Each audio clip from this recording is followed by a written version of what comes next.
Is the use of AI in content creation making us less authentic? This is something that I have been thinking about a lot over the past couple of months. For the first time in history, we're seeing that anyone can create intelligent sounding content. You see this on LinkedIn, polished, thoughtful, constructive content. But what I've quickly realized is sounding deep and being deep are not the same thing. And if we're not careful, we will start confusing fluency with understanding and polish with integration. In this video, I'll talk about what authenticity is, how it's actually formed, the warning signs of when it can possibly erode, and the new age of authenticity. For many years, I thought authenticity is being unfiltered, saying whatever comes to my mind. And over time, I've realized that authenticity is actually not that. It is alignment between your values, your beliefs, your thoughts, and your actions, even when it costs you something. It requires self-reflection, emotional intelligence, consistent behavior. Authenticity is congruence, which AI threatens. The alignment between what you have published and what you have integrated, and this big gap in between, is where authenticity is being eroded.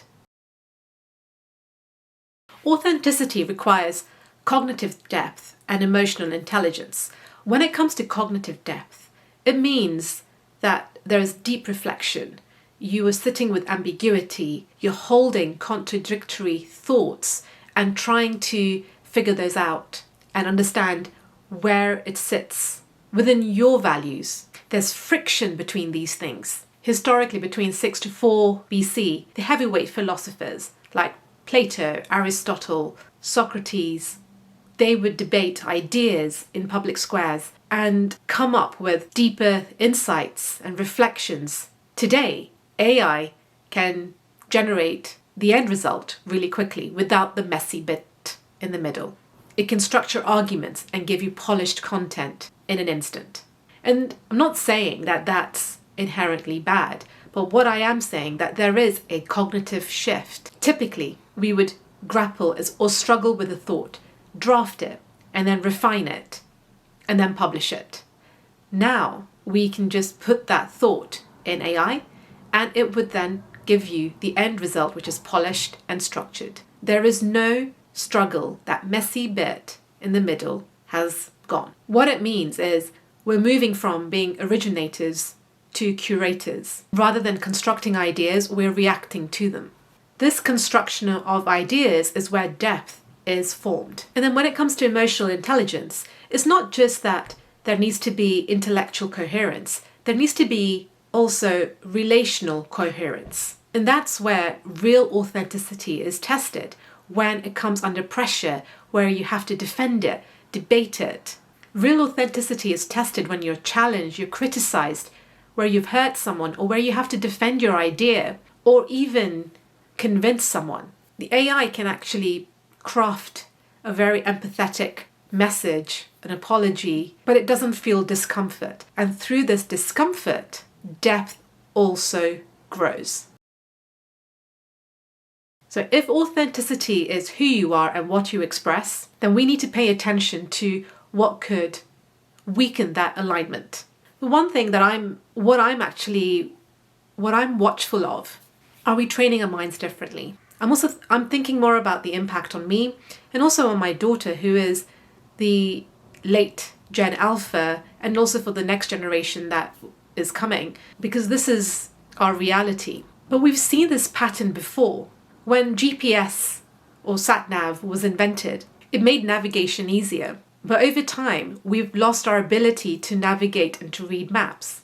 And my fear is that if we don't use this aspect of our brain, we're going to lose it. And we've seen this with black cab drivers. They have memorized all of London streets, and their hippocampus is extremely large, which is for memory and recall. And as soon as they've retired, that hippocampus has shrunk and their recall has become weaker. And that is my fear, that we will end up losing an aspect of our cognition because we're not using it. When AI drafts the structure, gives you the polished content, we are skipping this friction. And it's through this friction and discerning like what is important to you, what is in line with your values, that bit is slowly eroding.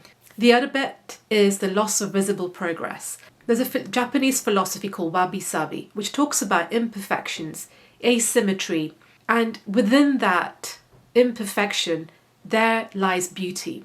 But with polished content, similar to the Alice in Wonderland, where the Queen of Hearts asked her workers to paint her garden, all her trees and all the plants red because she wanted uniformity, that is my worry, that we're going to all end up sounding the same because this asymmetry is being polished out. I think there's something beautiful in imperfection. It shows that we're on a journey, we're becoming. There's honesty in that. Without visible progress, authenticity becomes harder to recognize. Number 3, where projection is outpacing formation. And I think this is where the real risk is. It's not that AI exists, it's the unconscious use of it. Human development doesn't happen in a linear fashion. Maturity, emotional intelligence, experience, all of that takes time. If your articulation is growing faster than your experience or maturity, that's where the gap is forming. And in that gap is where inauthenticity lies. This isn't about intelligence. It's about, ultimately, integration. Integration still requires friction, self-reflection, emotional intelligence, and time. And these are the things that we cannot automate. So look, people have always borrowed ideas from books. We've quoted philosophies that we don't really understand. We've used material from books and other sources without truly understanding what it means to us. AI doesn't change that bit. But what it has changed is the speed and the scale of which we're doing this. So the real question to ask is, did you integrate before you shared? Look, I don't think AI is the enemy. In fact, I do think that it's a powerful amplifier. But amplifying without integration, that's where it's dangerous. You can accelerate your output, but you definitely need to slow down and reflect and think how it aligns to your values and your beliefs. And that part is still for us humans to do. And that is where authenticity lies. I hope you enjoyed my reflections.